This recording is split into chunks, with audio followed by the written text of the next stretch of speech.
خب دوستان، سیمای الکتروموتور رو کشیدیم بیرون، تمیزش کردیم، رنگ زدیم. حالا میره واسه قایقکاری. فقط چند نکته قبل از اینکه این الکتروموتور سیماشو بزنی حتما نقشه نقشه رو بردارید و یادداشت کنید. حالا من اینجا یادداشت کنم با هم ببینید. این موتور سه‌فاز 7.5 از 1400 دور. سربندش میشه یک فاز در میان، تبته معمولی میشه.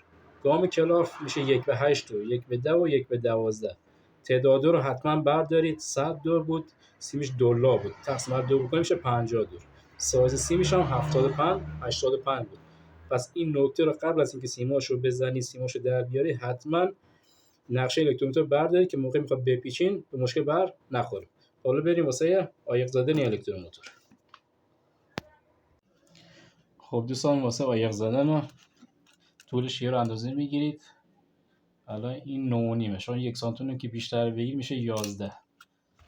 بعد با قیچی کاتر عایق میگیرید. اسم این عایق اسم دیگه‌ش هم مایلره. اینا سایز بندی داره. واسه هر الکتروموتوری سایزاش فرق میکنه. واسه ما این 7.5 از مایلر 25 استفاده میکنه.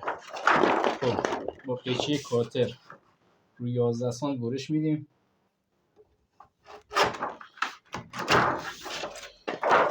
دو طرفش هم میگیریم که یه دست بشه.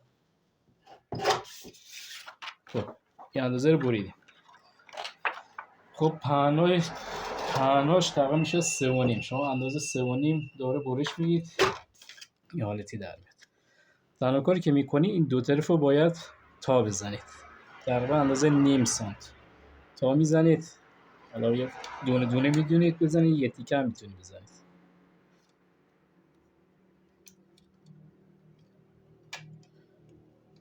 خب بعدش اینو اتو میکنه. حالا میتونه با چیزی تیز باشه، صاف باشه، مشکلی نداره.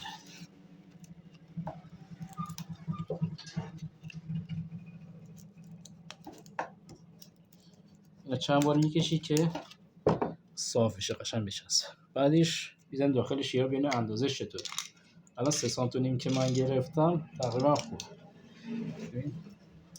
یکم باید خلاصی داشته باشه. دوباره 3 سانت و نیم میگیرید، دو لبه رو تا میزنید.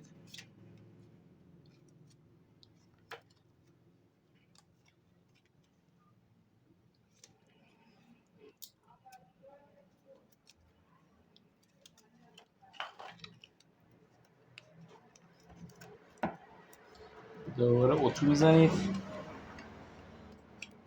حالا میتونه با موور باشه، میتونه با پشت یه چاقو باشه.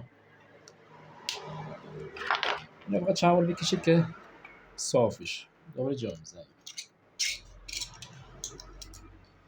همینطور ادامه میدید تا این شیارا اینو کلا پر بشه.